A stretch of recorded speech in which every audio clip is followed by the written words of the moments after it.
Ассалаумағалейкум достар. Сіздермен бірге Нұрбол KZ. Достар, мен бүгін қайттым осы.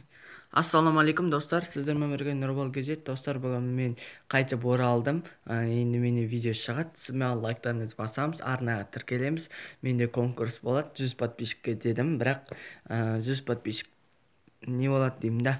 150 немесе 200 подписчикке жеткен соң мега конкурс болады. Ол конкурстың шарттары былай. Жалпы 200 подписчикке жеткен соң, 200 подписчикке жеткен соң менде конкурс болады. Давайте, достар, қолдарыңыздан келсе тегін лайкты аямаймыз, дизлайк баспаймыз. Әсіресе хейтерлер, сіздерге айта кететін жағдай, ешқашан менің видеома боқтамаңыздар. Түсіндіңіздер ма? Мен вообще видеома боқтамаңыздар. Шешеге жетіп анау мынау деп боқтамаңыздар. Мен ұнамаймын ба? Шығып кетіңіз. Түсіндіңіз ба? Сау болыңыздар. Достар, арнаға тіркеліп лайктарыңызды басамыз. Сау болыңыздар.